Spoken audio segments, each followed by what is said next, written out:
नागपूरच्या महापौर शपथविधीचा मुहूर्त अखेर ठरलाय।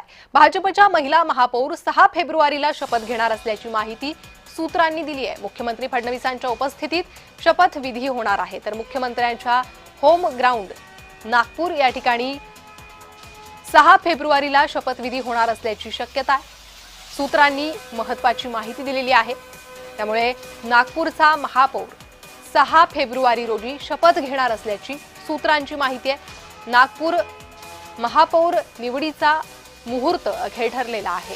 भाजपच्या महिला महापौर ह्या 6 फेब्रुवारीला शपथ घेणार आहे, सूत्रांनी ही माहिती दिली आहे।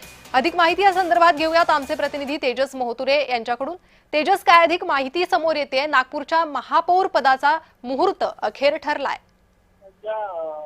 नक्कीच आपण जर बघितलं असेल तर भाजपने जे आहे नागपुरात 102 उमेदवार विजय करत जे आहे आपला प्रस्थ जे आहे ते प्रस्थापित केले। एकूणच जर बघितलं असेल तर सर्वसाधारण महिलेसाठी नागपूर महानगरपालिकेची महापौरची जागा आहे, त्यासाठी जे बघितलं असेल तर आता मोठ्या प्रमाणात जे आहे ते महिला उमेदवार विजय उमेदवार जे आहे त्यांच्या सुद्धा लॉबिंग लावताना आपल्याला दिसत आहे। या याच्यामध्ये जर बघितलं असेल तर मुख्यमंत्री देवेंद्र फडणवीस मंगळवारी म्हणजे उद्या जे आहे ते नागपुरात येणार आहे। या संपूर्ण संदर्भात चर्चा करणार आहेत आणि त्या संदर्भात कुठला महापौरचा उमेदवार असणार या संदर्भात चर्चा होऊन जे आहे ते मुहूर्त जे ठरणार आहे 6 तारीख या संपूर्ण शपथविधीची तारीख ठरली आणि त्यानंतर जे आहे एकूणच स्थायी समिती असेल किंवा वेगवेगळ्या समितीवर जे आहे ते चर्चा होणार आहे। नितीन गडकरी असतील, पालकमंत्री चंद्रशेखर बावनकुळे असतील, या संपूर्ण याच्यात जे चर्चा करून जे आहे ते महापौर कोण असतात नागपूरच्या या संदर्भात चर्चा होईल आणि जे आहे 6 तारखेला जे आहे ते अधिकृतपणे जे आहे ते महापौर जे आहे ते शपथविधी घेतील। जी तेजस, धन्यवाद या माहितीसाठी।